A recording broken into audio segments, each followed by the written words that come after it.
Everyone, welcome to learning verse 24/7। तो आज हम बात करेंगे economy planning in India NITI Aayog के, जो कि मॉड्यूल 3 है, Indian economy and Indian financial system chapter का, यूनिट 3 का पार्ट 4 का। अभी तक हमने पहले 3 चैप्टर कर लिए हैं, जिसमें हमने अभी लास्ट वीडियो में देख रहे थे कि नीति आयोग के फंक्शंस क्या होते हैं, कि क्योंकि प्लानिंग कमीशन को हटा के नीति आयोग क्यों लाया गया, तो हम उसी को कंटिन्यू करेंगे आगे। ठीक है, तो अब ये देख रहे हैं कि प्लानिंग कमीशन को हटा के नीति आयोग लाया क्यों गया था। ठीक है, तो उसमें देखा planning commission not in tune with new development strategy. तो प्लानिंग कमीशन जो था कि वो न्यू डेवलपमेंट स्ट्रेटजी के अंदर मतलब इतना भागीदारी नहीं कर रहा था जितना नीति आयोग कर सकता था। ठीक है, the planning commission is out of sync with the current development strategy. Over the year, there was two inconsistency between the Indian development strategy and 5-year planning model that hampered the economic climate. तो ये एक तो sink नहीं था कि new development strategy जो भी बनानी थी उसके साथ भी मतलब स्ट्रेटेजी जो बन जाती थी लेकिन उसको इंप्लीमेंट नहीं कर पाता था प्लानिंग कमीशन। ठीक है, एक वो इसमें बहुत बड़ा ड्रॉबैक था। The first is a conflict between the planning framework and the market role. ठीक है, तो पहला जो इसके अंदर ड्रॉबैक था वो ये था कि उसमें मार्केट रोल को वो नहीं देखता था। वो प्लानिंग बना लेते थे लेकिन मार्केट के साथ वो सिंक नहीं हो पाता था। In the early years after independence, a planning framework was necessary to distribute the low level of foreign savings to invest in badly needed infrastructure and priority sectors in order to overcome serious infrastructure deficiencies and the economy's lack of competitiveness। ठीक है, independence के बाद एक मतलब infrastructure को develop करने की काफी जरूरत पड़ी थी, क्योंकि इंफ्रास्ट्रक्चर डेवलप होगा तो उसके साथ साथ इकोनॉमी भी अपनी डेवलप होगी। तो इसीलिए मतलब ये बोल रहे हैं कि low level savings to invest in badly needed infrastructure. तो डिस्ट्रीब्यूट करना ही बहुत बड़ा चैलेंज था कि लो लेवल जो सेविंग्स थी गवर्नमेंट की उसको उसके साथ इंफ्रास्ट्रक्चर डेवलपमेंट करना, priority sector, in order to overcome serious infrastructure deficiency. तो इंफ्रास्ट्रक्चर डेफिशिएंसी थी उसको कंप्लीट करना, तो वो था the economy lack of. However the framework did not adjust to the transition phase. मतलब वो एडजस्ट नहीं हो पाया transition following the 1991 economic reform era. तो 1991 इकोनॉमिक रिफॉर्म इरा जो लाए थे, एलपीजी, यूराइजेशन, प्राइवेटाइजेशन, ग्लोबलाइजेशन, तो उसके कारण वो मतलब अचीव नहीं कर पाया विद बजटरी रिस्ट्रिक्शन। तो बजट भी उस टाइम रिस्ट्रिक्ट होता है, ऐसा नहीं कि कितना भी बजट खरीदे, तो उसमें भी लिमिटेड बजट में अंदर काम करना होता था। Tightening and the political economic concern crowding out the infrastructure expenditure with subsidies and transfer, the planning process was lost much of its importance। तो जब इतना सारा वो था, इकोनॉमिक कंसर्न चल रही थी, बजटरी रिस्ट्रिक्शन थे, फिर गवर्नमेंट को सब्सिडी भी देने पड़ते थे, तो इस कारण से ये जो इंफ्रास्ट्रक्चर की का प्लानिंग कर रखा था वो इतनी इंपॉर्टेंस नहीं ले पाया था। और second contradiction was between centralised authority over resources allocation and the state development role. ठीक है, in the federal system government. तो दूसरा जो कारण था कि ये था कि उनके पास लिमिटेड रिसोर्सेज थे और उसको अलोकेट स्टेट के साथ भी करना था। तो वो भी एक कारण था कि हम इस एक मतलब प्लानिंग कमीशन के द्वारा ये सब काम नहीं करवा रहे थे। तो ये तो नीति आयोग लाया गया जिससे कि स्टेट्स और सेंट्रल गवर्नमेंट के बीच एक सिंक्रोनाइजेशन की प्रोसेस शुरू हो पाई। ठीक है, the loss of single party dominance the loss of single party dominance as well as the rise of coalition governments and regional parties are the member of central coalition highlighted as the conflict between the centralized planning is a federal structure। अब हो क्या रहा था कि collision party आ रही थी, मतलब क्या बोलते हैं हिंदी के अंदर उसको, मिली जुली सरकार, जैसे कि दो तीन गवर्नमेंट्स मिलके एक मतलब दो तीन पार्टीज मिलकर सरकार चला रही थी। ठीक है, सिंगल पार्टी का कोई पावर नहीं थी, तो मतलब कोई भी मतलब नया रूल लाना चाहते थे तो वो इम्प्लीमेंट नहीं हो पाता था। ठीक है, as a result of the above, the major resources of economic dynamics, the private sector and the state were forced to operate the limited environment। तो इसी कारण से वो एक लिमिटेड एनवायरनमेंट में काम कर पा रहे थे, मतलब वो प्लानिंग कर लेते थे लेकिन उसको इम्प्लीमेंट करने के लिए वो हर बार चूक जाते थे। ठीक है, अब इसमें क्या, प्रमोटिंग अकाउंटेबिलिटी। अब जब प्लानिंग कमीशन था ना, तो अगर वो अपना टारगेट अचीव नहीं भी करता था तो भी कुछ अकाउंटेबिलिटी नहीं थी, किसी की रिस्पॉन्सिबिलिटी नहीं थी, मतलब किसी को बाद में ऐसा नहीं पूछा जाता था कि भाई क्यों नहीं हुआ ये। लेकिन नीति आयोग आने के कारण एक तो इन्होंने इतना स्ट्रीमलाइन कर दिया सभी काम को, एक सभी के फीडबैक लेना शुरू किया, इंडेक्स निकालना शुरू किए, स्टेट्स को साथ में जोड़ना शुरू किया, जिसके कारण वो एक सभी की एक अकाउंटेबिलिटी फिक्स कर रहे थे कि भाई ये काम क्यों नहीं हुआ, ठीक है। तो उसका जवाबदेही का काम नीति आयोग में आने से मतलब शुरू हुआ, ठीक है। तो यही इसमें बोला गया, वैसे पढ़ लेते इसको। The planning commission was frequently accused to making discretionary transfer to states to fill non plan revenue deficiencies। तो प्लानिंग कमीशन को मतलब अक्यूज ठहराया जाता था हर बार कि वो स्टेट्स को मतलब नॉन प्लान रिवेन्यू डेफिशिएंसी रहती थी, मतलब स्टेट्स को उतना पैसा नहीं मिल पाता था, thereby violating the financial commission rules. और फाइनेंशियल कमीशन के रूल्स को भी बहुत बार वायलेट करते थे। There was politics and significant distortion in government expenditure. तो वहां पे बहुत पॉलिटिक्स होती थी, फंड पूरा अच्छे से अलोकेट नहीं हो पाता था, और मतलब जो फंड अलोकेट भी होता था तो उसको भी बहुत सारे मतलब जगह पर डिस्ट्रीब्यूट कर दिया जाता, डिस्टोर्शन किया जाता था उसका। One of the major challenges for NITI Aayog is to increase accountability in the system. तो नीति आयोग के सामने सबसे बड़ा मेजर चैलेंज ये था कि उनको अकाउंटेबिलिटी फिक्स करनी है सबकी। Previously, under the 5-year planning approach, review occurred after the plan period had concluded. As a result, there was no true responsibility। तो यही मैं आपको बताया ना कि 5 ईयर प्लान के अंदर यही हो रहा था कि प्लानिंग कमीशन ले तो आती थी, लेकिन कभी टारगेट नहीं अचीव हुआ तो उसकी रिस्पॉन्सिबिलिटी किसकी, वो इसमें निर्धारित नहीं था। NITI Aayog on the other hand has established A development monitoring and evaluation office that collect data on the performance of several ministries. ठीक है, तो नीति आयोग ने क्या किया, development monitoring and evaluation office बना दिया, एक अलग से ही एक ऑफिस बना दिया, ठीक है, कि जो क्या करता था कि हर मिनिस्ट्रीज का डाटा कलेक्ट करता था रियल टाइम बेस पे। देखो ये लिखा in the real time basis, ठीक है। The data is then utilised to establish accountability and enhance performance at the highest policy making level, ठीक है। अब ये अकाउंटेबिलिटी निश्चित करता था और उसकी परफॉर्मेंस, मतलब आपको अगर काम आपका मॉनिटर किया जा रहा है तो आप भी उसको अच्छे से करने की कोशिश करोगे, ठीक है। तो वो फिर पॉलिसी मेकिंग लेवल पे भी उसको इंप्लीमेंट करते थे कि कैसी पॉलिसी बनाई जाएगी, ये इसमें और सुधार किया जा सके। The real time performance the real time performance and based monitoring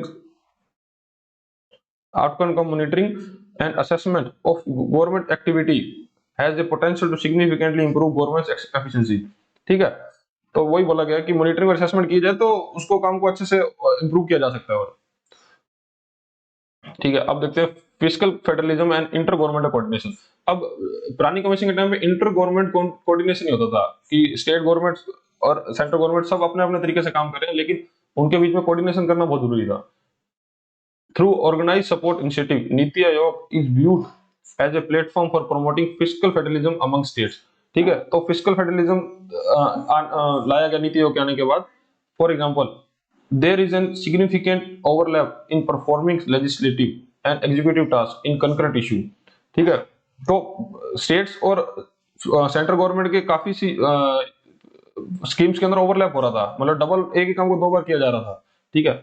for example, there is a lack of coordination between the centre and the state in the sectors like energy and the environment, education and poverty evaluation, where coordinated actions and timely decisions are crucial for implementing the development agenda, ठीक है। अब क्या हो रहा था कि central government और state government ये एक दूसरे को ब्लेम कर रहे थे कि भाई ये आपका काम है, ये आपका काम है, लेकिन काम दोनों नहीं हो पा रहा था क्योंकि उनमें कोऑर्डिनेशन नहीं था, ठीक है। तो वो एजुकेशन पे, हेल्थ केयर सेक्टर पे, पॉवर्टी एवेल्यूएशन पे, इस पे काम ही नहीं कर पा रहे हैं, ठीक है। तो इस कारण नीति आयोग को लाया गया कि नीति आयोग इन दोनों स्टेट्स और सेंटर के बीच में एक कोऑर्डिनेशन बिठाए। Second, even if they are on the state or concurrent list, the union government may be forced to interfere in the national interest। तो यूनियन गवर्नमेंट को इंटरफेयर करना पड़ता था उसमें। Some public service on the state list may require coordinated action to achieve minimum quality across the country due to national externalities and redistribution। Healthcare, urban development and poverty reduction are the few example, ठीक है। तो इन सब sectors के अंदर states और centre की वो मतलब वो चाहिए थी, सिंक्रोनाइजेशन चाहिए था, ठीक है। थर्ड इशू क्या था उसके अंदर, third, because of their proximity of the people, states में be active in implementation as agencies in the case of union matters as well. Furthermore, by monitoring and control, Niti Aayog can allow exchange of knowledge and experience as well as foster healthy intergovernmental competition, ठीक है। अब ये क्या करते थे, ये एक सभी स्टेट्स का इंडेक्स भी निकालते थे कि ठीक है कौन सा स्टेट हेल्थ केयर के मामले में कैसा कर रहा है, एजुकेशन के मामले में कैसा कर रहा है, ठीक है। तो उससे क्या होता था, अगर इंडेक्स पूरे पूरे नेशनल लेवल पे आता था कि कौन सा स्टेट टॉप पे है, कौन सा, तो सभी स्टेट्स के अंदर एक तो कॉम्पिटिटिवनेस बढ़ता था कि हाँ हमको टॉप पे जाना है, थोड़ा वो होता था, ठीक है। और बाकी स्टेट्स अपनी एक्सपर्टीज दूसरे स्टेट के साथ शेयर कर पाते थे, ठीक है। तो ये ही मतलब था कि सभी स्टेट एक दूसरे के साथ जुड़े और एक कोऑर्डिनेटेड एनवायरनमेंट क्रिएट हो, ठीक है। To encourage a culture of competitive federalism, Niti Aayog is developing performance based ranking, ठीक है। तो ये हर साल एक परफॉर्मेंस रैंकिंग निकालते थे of state across many verticals. The best practice is various sectors, different states will be recognized and efforts will be made replicate from the other state, ठीक है। अगर जिसकी बेस्ट प्रैक्टिस की जाती थी, कुछ ऐसा मॉडल उसमें लाया जाता था, तो उस सेम मॉडल को दूसरे स्टेट में रेप्लिकेट किया जाता था, ठीक है। तो ये काम बहुत अच्छा कर लिया था नीति आयोग ने, ठीक है। अब यहाँ पे नीति आयोग करता है प्रमोटिंग इनोवेशन, ये इनोवेशन को प्रमोट भी करता था एज ए की government think tank working on numerous development issue, ठीक है। तो ये बहुत से इश्यूज पे एक साथ काम करता था और गवर्नमेंट का थिंक टैंक भी माना जाता था इसको। It should not only have basic research skills but also access and outsource research on the important subject throughout the world, ठीक है। For example Atal innovation mission, ठीक है। अब ये सिर्फ ऐसा नहीं कि सिर्फ पॉलिसी बना रहा था, ये थिंक टैंक की तरह काम करता था, ये बहुत से इंडेक्स जारी करता था, बहुत से रिपोर्ट्स पब्लिश करता था, ठीक है। और बहुत से एक्सपर्ट्स तो बाहर की कंट्री से भी के साथ ये काम करता था, ठीक है। तो उसके तरह ये फिर वैसी पॉलिसीज भी अपने देश के लिए बना पाता था, ठीक है। For example Atal innovation mission, ये अटल इनोवेशन भी नीति आयोग का ही प्रोग्राम है, which is also part of Niti Aayog, has already made significant contribution to boosting India's innovation environment. As of June 2022, is constructed over 9,500 Atal Tinkering Lab in schools around the country, and it also established 68 Atal Incubation Center to support young innovator and startups. अब अटल innovation mission क्या है कि इसमें अटल innovation में आपको देश के अंदर एंटरप्रेन्योरशिप को बढ़ावा देना है, ठीक है। तो ये स्कूल लेवल से लेके स्कूल लेवल, ये 95 अटल टिंकरिंग लैब है जो स्कूल्स के अंदर बनाई गई हैं, अब तो बन चुकी हैं। वहां पे बच्चों के अंदर एंटरप्रेन्योरशिप को उजागर करना है कि हाँ भाई ऐसा नहीं कि सिर्फ जॉब ही लगना है, आपको बिजनेस भी, आप बिजनेस में भी जा सकते हो, बिजनेस के आपको फायदे नुकसान और कैसे एस्टेब्लिश करने, जीरो से कैसे आगे बढ़ना है, वो सब अटल टिंकरिंग लैब के अंदर सिखाया जाता था। और 68 अटल इंक्यूबेशन सेंटर भी बनाए गए कि जो स्टार्टअप्स होते हैं, जो नई कंपनीज होती हैं, तो उनको इनोवेशन कैसे डालना है, उनको फंडिंग भी प्रोवाइड करवाने का काम इधर पे होता था, ठीक है। तो उनको पूरा हेल्प यहाँ पे की जाती थी, ठीक है। NITI Aayog strategy for new India at 75, in December 2018 NITI Aayog has published its comprehensive national strategy for new India, ठीक है। 2018 में उसने एक कॉम्प्रिहेंसिव नेशनल स्ट्रेटेजी पब्लिश करी, including clear objective for 2020 to 23, 2022-23 के लिए क्लियर ऑब्जेक्टिव इसमें था। It is a full exposition spanning 41 critical areas, 41 critical area that recognize previous accomplishments, identifies binding restriction and recommends a path ahead to achieve the explicitly defined objective। इसमें क्या किया इसने, एक comprehensive national strategy बनाई 2018 के अंदर, जिसमें उसने 41 क्रिटिकल एरियाज आइडेंटिफाई किए, ठीक है। तो उसके अंदर अब 2022-23 में ये क्या क्या चेंजेस लाने वाले हैं वो सब डिफाइन किया गया था, ठीक है। During the document creation nearly 800 stakeholders from the government, central, states and district levels as well as over 550 external specialist were contacted. तो जब ये बन रहा था ना, ये पॉलिसी, ये स्ट्रेटेजी, तब उसके अंदर 800 स्टेक होल्डर थे, ठीक है। वेरियस गवर्नमेंट्स के, सेंट्रल गवर्नमेंट के, स्टेट गवर्नमेंट के, डिस्ट्रिक्ट लेवल पे, as well as 550 external specialist और 550 एक्सटर्नल स्पेशलिस्ट लोग भी थे। हर सेक्टर का एक स्पेशलिस्ट, हर सेक्टर से स्पेशलिस्ट बुला रखे थे कि एग्रीकल्चर का स्पेशलिस्ट, ठीक है, फिर अपना रियल एस्टेट का, ऐसे हर सेक्टर्स का, जितने भी सेक्टर है उस सबका एक स्पेशलिस्ट, मतलब यहाँ पे थे 550। The documents 41 chapters were divided into 4 section. तो ये जो डॉक्यूमेंट के थे इसमें 41 चैप्टर्स थे जो कि 4 सेक्शन में डिवाइड था। ड्राइवर्स कि ये जो मिशन बनाए हैं तो वो किस पे ड्राइव करते हैं, ठीक है। इंफ्रास्ट्रक्चर, इंक्लूजन, गवर्नेंस, उनकी गवर्नेंस कैसी है। Let us to explore the few components, ठीक है। अब ये कंपोनेंट्स के बारे में आगे हम पढ़ेंगे, ठीक है। तो सबसे पहले देखते हैं drivers. The first section on drivers focus on the engines of economic performance, ठीक है, with chapter on growth and development. Doubling of farmers income, ठीक है। तो इसमें लिखा गया था कि हमको ग्रोथ तो करना है, लेकिन कैसे करना है, क्या किन ड्राइवर्स के सहारे हम ग्रोथ कर सकते हैं। तो उसमें सबसे बड़ा था कि फार्मर्स इनकम डबल कर दो, ठीक है। अपग्रेडिंग द साइंस, साइंस को बढ़ाओ, ठीक है। टेक्नोलॉजी एंड इनोवेशन इकोसिस्टम, अब साइंस टेक्नोलॉजी और इनोवेशन बढ़ेगा तो क्या होगा, तो रोजगार भी बढ़ेगा, ठीक है। प्रोडक्टिविटी उस देश की बढ़ेगी, आउटपुट बढ़ेगा, ठीक है। एंड प्रमोटिंग सनराइज सेक्टर्स, जो अभी बढ़ने वाला सेक्टर जैसे फिनटेक है, टूरिज्म, इसको प्रमोट ज्यादा करो। Some of the key recommendation of the section on drivers include, ठीक है। अब इसमें ये रिकमेंडेशन थी, accelerating the economy to achieve GDP growth at 8% on the average. अब इसमें 8% प्रति वर्ष की तरफ की जीडीपी ग्रोथ का एक वो रखा गया कि प्रस्ताव, ठीक है, to make 4 trillion economy by 2022-23, ठीक है। अभी 4 ट्रिलियन तो नहीं हो पाई, लेकिन 3 पॉइंट कुछ अपनी 45 हो गई है, ठीक है, मतलब 3.45 है, तो इतना तो अचीव कर लिया। Across fixed capital formation increase from 29% to 2018 to 36%, ठीक है। मतलब इसमें ये टारगेट था कि 29% से 36% कर लेंगे हम ग्रोस फिक्स्ड कैपिटल फॉर्मेशन। अब gross fixed capital formation, GFCF, ये क्या होता है कि अपने अपने देश में फिक्स्ड एसेट्स बनाने के लिए कितना पैसा खर्च रहे हैं एक साल के अंदर अपनी जीडीपी का। जैसे हमारी जीडीपी मान लो 100 रुपए है, ठीक है, और हम हर साल फिक्स एसेट्स बनाते हैं देश के अंदर, जैसे कि हम उस देश में इंफ्रास्ट्रक्चर पे बना रहे हैं पैसा, रोड्स बना रहे हैं, ठीक है। अब रोड बनाने के लिए, ठीक है, हम कितना पैसा, जैसे रोड सिर्फ एग्जांपल है, जैसे रेलवे के लिए जो भी फिक्स इंफ्रास्ट्रक्चर बनाने के लिए हम मान लो 20 रुपए खर्चते हैं 100 में से, तो हम उसका 20% जीडीपी का खर्च रहे हैं। तो यही बोल रहा है कि 29% तो 2018 में था, लेकिन इनको 2022 में 36% करना था, ठीक है। ये इसमें टारगेट था। To enhance public investment, increasing the tax to GDP ratio at least 22% of GDP by 22-23 from 17% in 2018। तो टैक्स टू जीडीपी रेशियो को भी 22% लेके जाना था 22-23 के अंदर, जो कि 2018 के अंदर 17% था, ठीक है। अब टैक्स टू जीडीपी रेशियो क्या होता है, देखो एक सेकंड, मान लो कि देश के अंदर जीडीपी अपनी 100 रुपए है, जैसे लास्ट एग्जाम्पल लेते हैं, और हमको जीडीपी 100 रुपए है और हम देश से टोटल टैक्स कलेक्ट करते हैं जैसे कि 20 रुपए, ठीक है, जिसके अंदर डायरेक्ट टैक्स और इनडायरेक्ट टैक्स दोनों आ गया, ठीक है।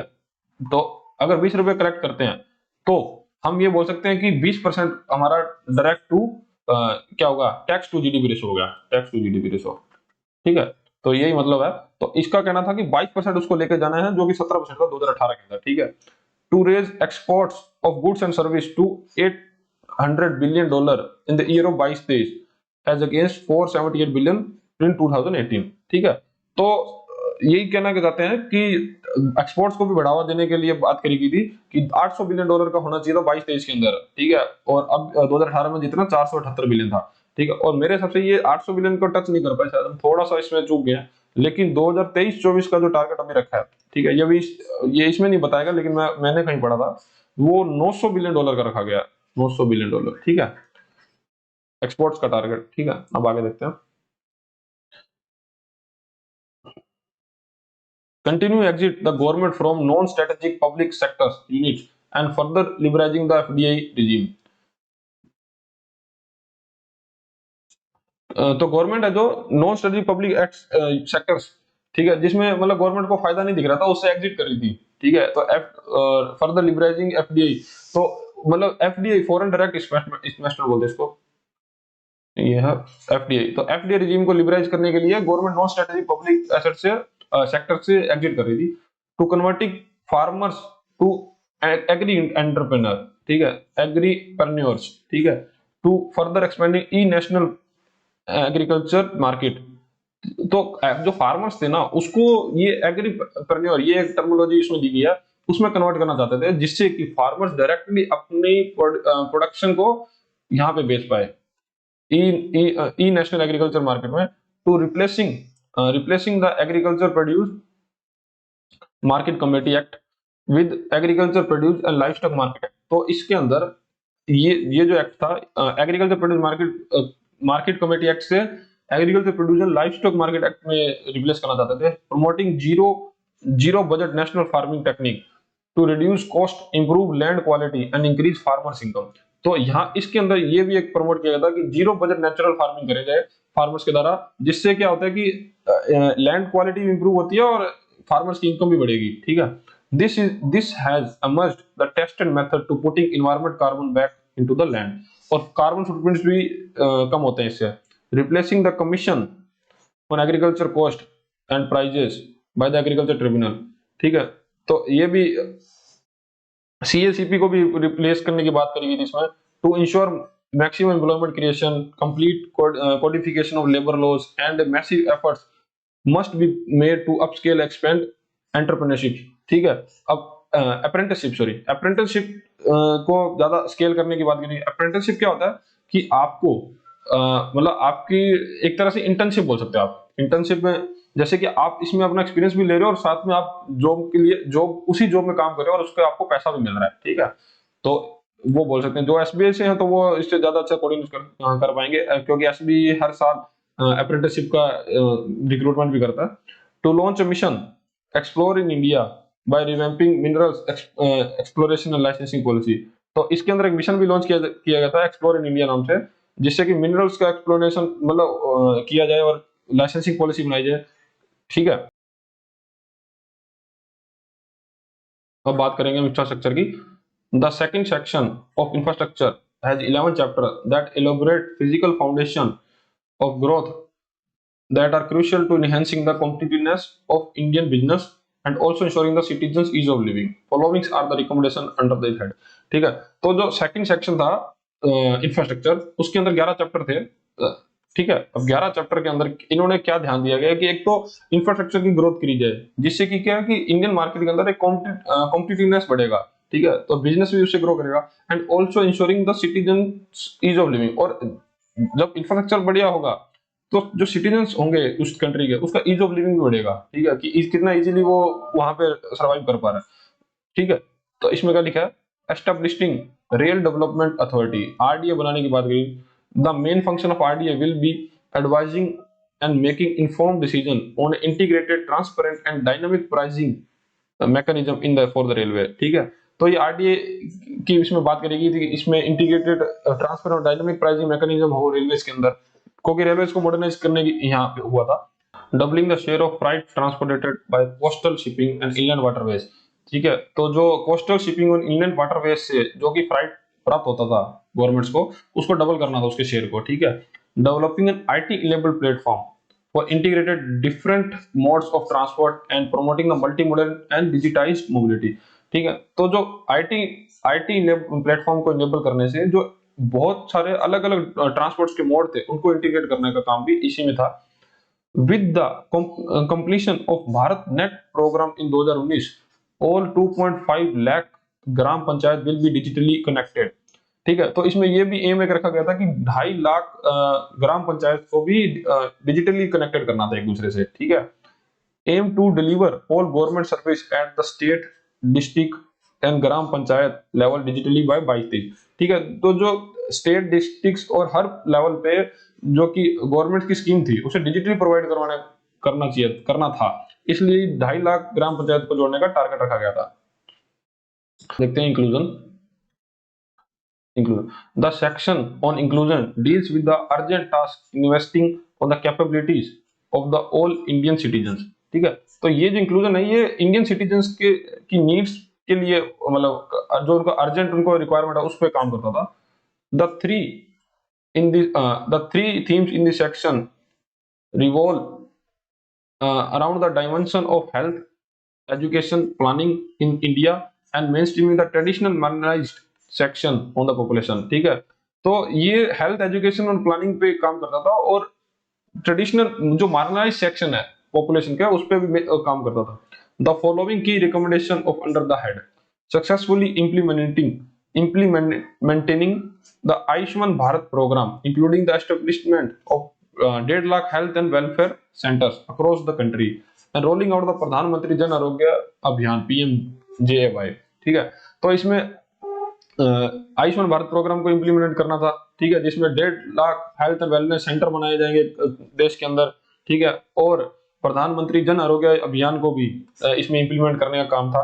Creating a focal point of public health at the central level with the state counterparts, promote integrative medicine curriculum, ठीक है। तो इसमें क्या था कि पब्लिक हेल्थ पे बहुत फोकस दिया गया था, सेंट्रल और स्टेट लेवल दोनों को इंटीग्रेट करने का काम इसमें था, ठीक है। Upgrading the quality of school education system, school education system की क्वालिटी को बढ़ाना, skills including the creation of new innovation ecosystem at the ground level by establishing at least 10,000 Atal tinkering lab by 2020, ठीक है। तो इसके अंदर जैसे हमने पहले भी पढ़ा था कि अटल टिंकरिंग लैब बनाने का भी काम इसमें किया गया था, स्कूल एजुकेशन और उनमें स्किल्स डेवलपमेंट की जाए, ठीक है। अटल टिंकरिंग लैब से उसमें एंटरप्रेन्योरशिप की भावना उनमें जगाई जाए, ठीक है। conceptualizing an electronic electronic national education registry for tracking each child learning outcome, ठीक है। तो इसमें क्या किया जाता था कि जो बच्चे को पढ़ाया जा रहा है उस पे वापस उसको मॉनिटर किया जा रहा था कि वो उसका आउटकम्स क्या आ रहा है चिल्ड्रन चाइल्ड लर्निंग का, ठीक है। तो वो इसमें बनाया गया। Providing push to affordable housing in urban areas to improve workers living condition to ensure equity while providing a strong impetus to economic growth, ठीक है। तो जो अफोर्डेबल हाउसिंग मार्जिनलाइज्ड ग्रुप को प्रोवाइड की जा रही थी, तो उससे उसकी लाइफ के अंदर क्या मतलब उसका लिविंग स्टैंडर्ड ग्रोथ किया, ठीक है, वो उसको इंश्योर किया जा रहा था, ठीक है। तो क्योंकि अगर वो घर के लिए ही सोचता रहेगा तो मतलब अपना कुछ बिजनेस नहीं कर पाएगा, तो ठीक है। तो इकोनॉमिक ग्रोथ के लिए सबसे जरूरी है कि उनको अफोर्डेबल हाउस प्रोवाइड कराना, ठीक है। तो ये इसके अंदर ध्यान रखा जाना था, ठीक है। अब देखते हैं governance. The fourth and the final section of governance dwells in depth as how the governance structure can be streamlined and the process optimized, ठीक है, to achieve better development outcomes. Some of the key recommendation section on the governance include, ठीक है। अब ये सब तो कर दिया था, लेकिन गवर्नेंस कैसे अच्छी की जाए, ठीक है, वो सब की बात चौथे चौथे इसमें करी गई यूनिट्स के अंदर, ठीक है। तो देखते हैं इसके अंदर क्या बातें हैं। implementing the recommendation of second administration reform commission as a prelude to appointing a successor for designing reforms in the changing context to emerging technology and growing complexity in the economy, ठीक है। तो इसमें बोला गया कि एक तो recommendation जो दी जाती है नीति आयोग के द्वारा, ठीक है, तो उसे इंप्लीमेंट करने का काम भी इसमें दिया है। ऐसा नहीं कि सिर्फ पॉलिसी बन गई है, लेकिन उसको इंप्लीमेंट जब तक नहीं करेंगे तब तक कुछ वो मिल नहीं पाएगा, मतलब उसका रिजल्ट नहीं मिल पाएगा, ठीक है। और भी जो भी अपने निर्णय लिया है तो वो इमर्जिंग मतलब एक एडवांस तरीके से उसको यूज किया जाए, ठीक है। तो जैसे इकोनॉमी में जैसे जैसे आप प्लान को इंप्लीमेंट करोगे तो बहुत सारी कॉम्प्लेक्सिटी भी फेस करनी पड़ेगी, ठीक है। तो उसी टाइम उसका सोल्यूशन निकाल के उस पे कैसे ग्रोथ करी जाए, उसको कैसे इंप्लीमेंट अच्छे से किया जाए, तो ये सब इसमें देखना गवर्नेंस में आता है। Setting up a new autonomous body by the arbitration council of India, ठीक है। ये ऑटोनोमस बॉडी बनाने का की बात इसमें रखी गई थी, to grade arbitration institution and accredit arbitrator to make it arbitration process cost effective and speedy and the preempt and the need to court intervention, ठीक है। अब कुछ ऐसा पॉलिसी बना दी जिसके अंदर कुछ विवाद हो सकता है, जैसे गवर्नमेंट को कोई किसी की जगह चाहिए मान लो, ठीक है, तो वहां वो कोर्ट में जाएगा, तो कोर्ट में फिर उसको मतलब बहुत टाइम लगेगा, ठीक है। तो उस सोल्यूशन को पाने के लिए, क्योंकि गवर्नमेंट का काम इसमें डिले हो जाएगा, तो इससे निपटने के लिए एक आर्बिट्रेशन काउंसिल ऑफ इंडिया बनाया गया, जहां पे ये सब जाके एक तरह का ट्रिब्यूनल ही है, वहां पे जाके वो अपना ये डिस्प्यूट को रिजोल्व कर सकते हैं, ठीक है। तो इसमें स्पीडी और प्री मतलब कोर्ट इंटरवेंशन से पहले ही अपन इसको रिजोल्व कर सकते हैं।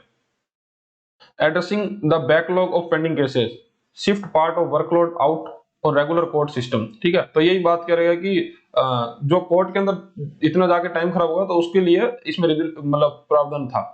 Expanding the scope of Swachh Bharat mission to cover initiative for landfills, plastic waste and municipal waste and generating wealth from waste, ठीक है।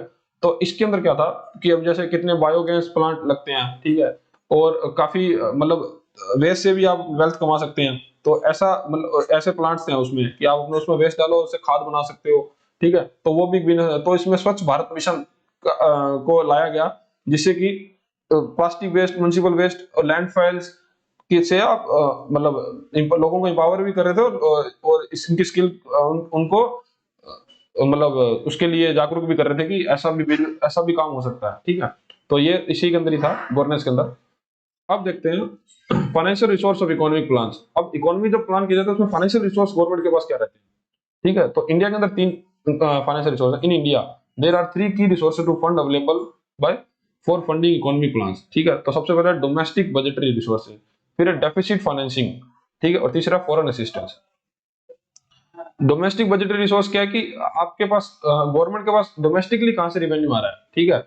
जैसे कि उसको टैक्स मिल रहा है, ठीक है, डायरेक्ट टैक्स और इनडायरेक्ट टैक्स दोनों दोनों आ रहे हैं, ठीक है। और भी गवर्नमेंट काफी तरह के, जैसे कि स्टैम्प ड्यूटी लेती है गवर्नमेंट, सभी स्टेट गवर्नमेंट लेती हैं, ठीक है। तो ये सब जो चीजें हैं ये आती है डोमेस्टिक बजटरी रिसोर्स है। डेफिसिट फाइनेंसिंग, डेफिसिट फाइनेंसिंग क्या होता है कि एक तो गवर्नमेंट का ये जो रिवेन्यू है, ठीक है, प्लस जो गवर्नमेंट मतलब जो गवर्नमेंट को वहां से मिलता है, ये अपना फॉरेन कंट्रीज से बोरो करती है गवर्नमेंट। जैसे कि गवर्नमेंट वर्ल्ड बैंक से पैसा लेती है किसी इंफ्रास्ट्रक्चर प्रोजेक्ट के लिए, ठीक है। उससे लेती है, एशियन डेवलपमेंट बैंक से लेती है, एआईआईबी से लेती है, ठीक है। तो ये सब की गवर्नमेंट का एक तरह से बोल सकते हैं, इस पैसे से भी गवर्नमेंट बजटरी मतलब अपने उसका निर्माण करती है इकोनॉमिक प्लान्स का, कि आगे जाके क्या प्लान करने हैं, ठीक है। और फॉरेन असिस्टेंस जो गवर्नमेंट को मिलती है भारी भारी देशों से, तो उससे भी गवर्नमेंट उस पैसे को कहाँ यूटिलाइज करना है। तो ये सब काम ये सब तीन सोर्स होते हैं गवर्नमेंट के पास अपना पॉलिसी बनाने के लिए, ठीक है।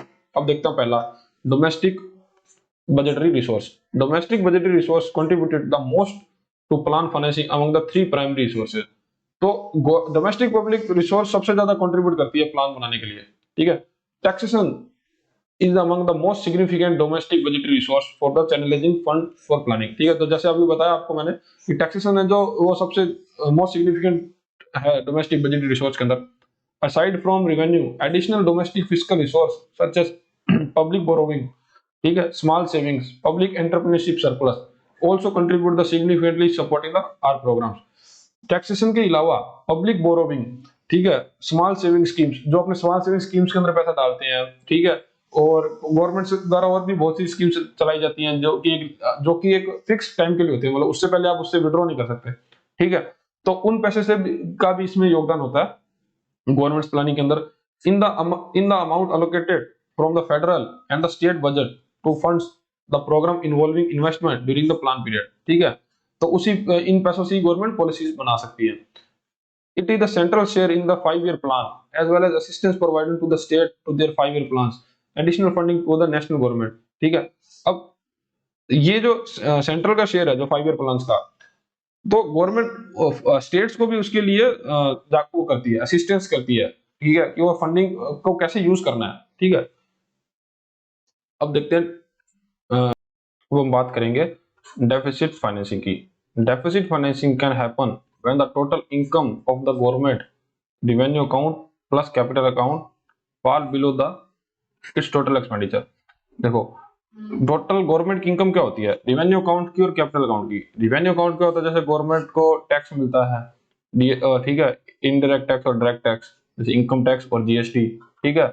और गवर्नमेंट की क्या इनकम होती है, गवर्नमेंट वेरियस सिक्योरिटी से पैसा कमाती है, इन्वेस्टमेंट से पैसा कमाती है, जो भी, ठीक है, इंफ्रास्ट्रक्चर जो प्रोवाइड करती है उससे पैसा कमाती है, तो वो सब इसका रिवेन्यू इनकम होगी। और कैपिटल अकाउंट इनकम क्या होती है, जिससे कि वो कुछ बोरोविंग करती है अदर्स कंट्री से, या कुछ और लोन्स लेती है इंफ्रास्ट्रक्चर प्रोजेक्ट के लिए लेती है, तो वो सब इसी कैपिटल अकाउंट। अब ये बोल रहा है कि अगर गवर्नमेंट की इनकम उसके खर्चों से ज्यादा है, इनकम कम है खर्चों से खर्चे ज्यादा हैं, तो उस कंडीशन को डेफिसिट फाइनेंसिंग बोलते हैं, ठीक है। The government resort to withdrawing money from its cash deposit in the RBI order the RBI to print new currency notes and borrow money from the public in the form of bonds and other security. तो government RBI के पास जो पैसा withdraw पड़ा होता है वो अपना यूज कर सकती है, या आरबीआई को ऑर्डर कर सकती है कि उनके बिहाफ में वो नोट छापे, या फिर बॉन्ड्स इशू करके गवर्नमेंट से आम पब्लिक से पैसा प्रोवाइड करवाए, फंड प्रोवाइड करवाए। The deficit is financed by borrowing loans from the central bank, commercial banks and even state government through ad hoc treasury bills, ठीक है। तो ये जो जो जो कमी है, डेफिसिट है उसके अंदर, तो उसको वो पूरा करने के लिए सेंट्रल बैंक कमर्शियल बैंक्स के पैसा को भी मतलब उनसे फंड लेके ट्रेजरी बिल में खरीद सकती है, जिसके आरबीआई इशू करती है ट्रेजरी बिल, जिससे आरबीआई के पास पैसा आएगा और वो आरबीआई गवर्नमेंट को प्रोवाइड करवाएगा। The deficit financing is the second most important source of plan financing. ठीक है, तो ये सेकंड मोस्ट सोर्स है प्लान फाइनेंसिंग का। Since revenue and borrowings have limited limits, deficit financing have been viewed as an important source of funding for the planning of the country. ठीक है, क्योंकि government की रिवेन्यू और borrowing तो limited है ना, उससे ज्यादा नहीं ले सकती, लेकिन गवर्नमेंट को इससे भी ज्यादा खर्चा करना है। ठीक है, तो गवर्नमेंट को जो पैसे का डेफिसिट होता है तो वो इस तरह से पूरा कर सकती है। ठीक है, in deficit financing surplus money of the tax payer is lend to the government and hence it does not bother the tax payer. ठीक है, और इसके बाद अगर टैक्स पेयर के मतलब डेफिसिट फाइनेंसिंग की सरप्लस मनी भी जो होती है वो भी गवर्नमेंट को लैंड कर दी जाती है, जिससे कि टैक्स पेयर पे कोई भार नहीं आता। ठीक है,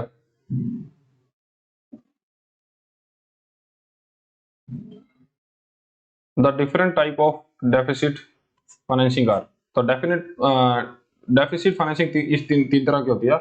borrowing from public and foreign governments. ठीक है, गवर्नमेंट्स और फॉरेन और लोकल गवर्नमेंट से बोरो करना, मतलब पब्लिक से बोरो कर सकते हैं और फॉरेन गवर्नमेंट से बोरो करना। Withdrawing cash balance held with the RBI. ठीक है, तो आरबीआई से जो पैसा कैश में पड़ा है उसको विड्रॉ करना। Borrowing from the reserve bank of India, और आरबीआई से उधार लेना। ठीक है, तो मतलब इसका मतलब ये है कि अगर गवर्नमेंट के पास फंड की कमी आ रही है, ठीक है, तो उसको सबसे पहले तो क्या बोलते हैं, डेफिसिट फाइनेंसिंग। ठीक है, और उस शॉर्टेज को पूरा करने के लिए गवर्नमेंट क्या क्या कर सकती है, तो वही तीन चीजें हैं कि पब्लिक से और फॉरेन गवर्नमेंट से बोरो कर सकती है। जो कैश बैलेंस पड़ा है आरबीआई के पास वो अपना विड्रॉ कर सकती है, और आरबीआई से बोरोइंग कर सकती है, मतलब उधार ले सकती है। ठीक है, अब देखते हैं फॉरेन असिस्टेंस। एक्सटर्नल और foreign assistance contributes greatly to Indian financing strategy. ठीक है, तो फॉरेन असिस्टेंस भी काफी योगदान देती है इंडियन फाइनेंस स्ट्रेटजी का। 5 sectors receiving highest FDI foreign direct investment equity inflow during the financial year 21-22। ठीक है, और जो 5 सेक्टर है जिसमें सबसे ज्यादा एफडीआई वो है computer software, hardware, service sector, finance, banking, insurance, non finance business etcetera, automobile industry, trading और कंस्ट्रक्शन एक्टिविटी। ये सभी वो सेक्टर है जिसमें सबसे ज्यादा एफडीआई। ठीक है, India has been accessing funds from the world bank mainly through IBRD, international bank for reconstruction and development. ये आईबीआरडी और आईडीए ये दोनों वर्ल्ड बैंक के ही पार्ट है। ठीक है, तो भारत जो वर्ल्ड बैंक से पैसा लेता है वो आईबीआरडी से लेता है और आईडीए से लेता है, international development association for various development project. तो डेवलपमेंट जो प्रोजेक्ट्स के लिए वर्ल्ड बैंक से लोन लिया जाता है भारत के द्वारा, जो कि आईबीआरडी और आईडीए से लेता है। आईबीआरडी क्या है? IBRD loans through non-concessional are offered relatively on favorable terms compared to commercial source। ठीक है, मतलब आईबीआरडी एक भारत सरकार को मतलब कम दर से, मतलब इतना वो कमर्शियल सोर्स है जितना भी गवर्नमेंट को लोन मिल पाता है उससे कम ही दर से उसको फेवरेबल टर्म्स में मतलब लोन मिल पाता है। IBRD sovereign loans are primarily utilized for infrastructure, poverty alleviation, rural development, human resources development projects।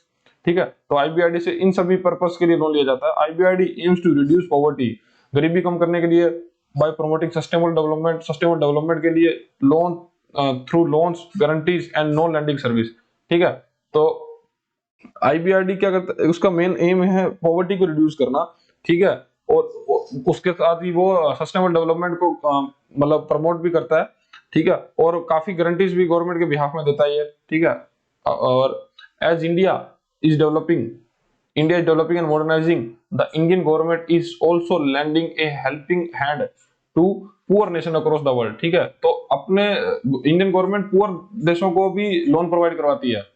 ठीक है, वो towards ending poverty and improving living standard. ठीक है, गरीबी के उन्मूलन के लिए और लिविंग स्टैंडर्ड को इंक्रीज करने के लिए। India has emerged as the benevolent donor of her immediate neighbors with total foreign assistance।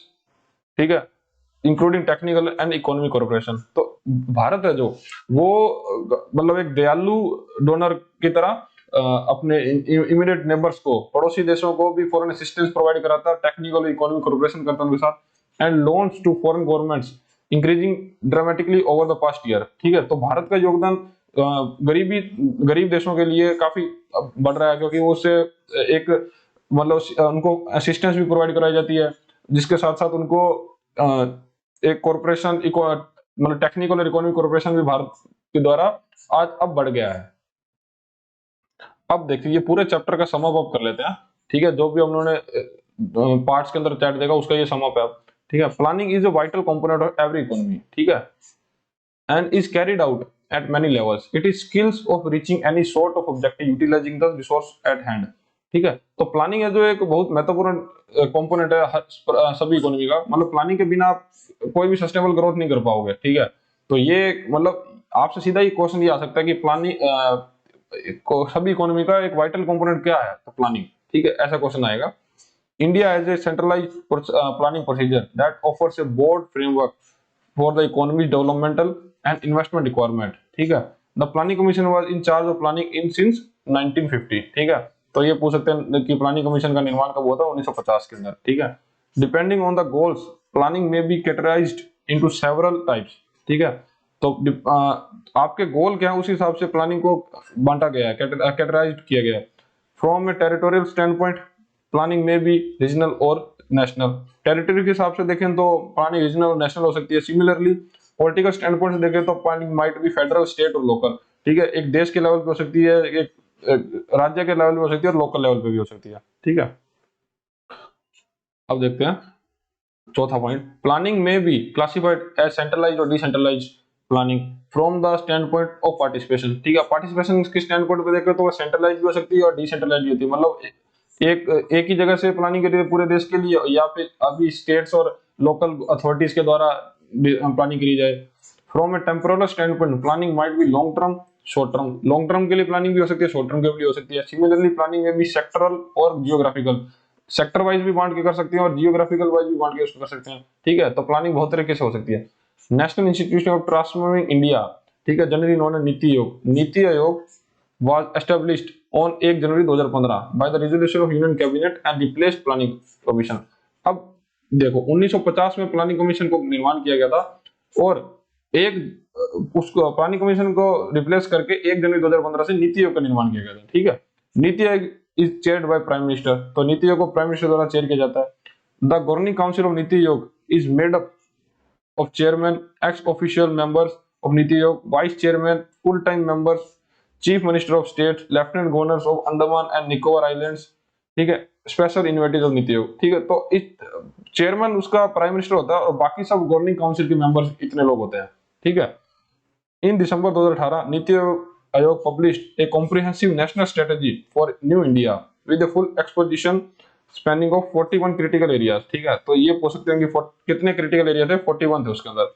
That recognise previous accomplishments, identify binding restriction and recommend a path ahead to achieve a explicitly defined objective। ठीक है, तो दिसंबर 2018 में नीति आयोग ने एक document release किया, ऐसे बोल सकते हैं। कॉम्प्रिहेंसिव नेशनल स्ट्रेटेजी थी कि नए भारत में क्या ऐसा मतलब चेंजेस करें, तो उसमें 41 क्रिटिकल एरियाज डिफाइन किए गए थे, जो कि अभी पहले भी मैं आपको इसी वीडियो में बता चुका हूँ। ठीक है, तो अब देखो the 41 chapters of the comprehensive national strategy for new India is divided into 4 section। 4 section के बांटे गए हैं, ड्राइवर्स, इंफ्रास्ट्रक्चर, इंक्लूजन और गवर्नेंस। ये भी आपने डिस्कस किया अभी।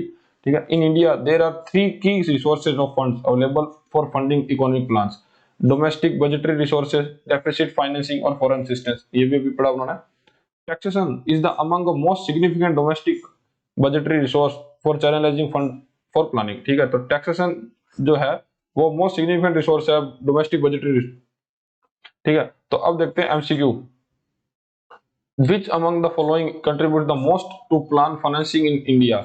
ठीक है, तो डोमेस्टिक बजटरी रिसोर्स है, ये सबसे ज्यादा कंट्रीब्यूट करता है एक प्लानिंग का फाइनेंसिंग प्लान बनाने के लिए। Who is the chairman of Niti आयोग। ठीक है, प्राइम मिनिस्टर होता है, अभी डिस्कस किया जो। What is the period of 9th 5-year plan. 9th 5-year plan का टाइम पीरियड क्या था, 1997 से 2002। ठीक है, गरीबी हटाओ, alleviate poverty is the motto of which 5-year plan. तो ये 6th 5-year प्लान का पार्ट था। ठीक है, अब देखो हमने अभी तक 3 मॉड्यूल कर लिए यहाँ तक। ठीक है, अब हम नेक्स्ट वीडियो में देखेंगे 4th module, role of priority sector and MSME in the Indian economy. ठीक है, तो अभी यहीं पे वीडियो का अंत करते हैं और नेक्स्ट वीडियो में अपने 4th यूनिट करेंगे। ठीक है, और थैंक यू।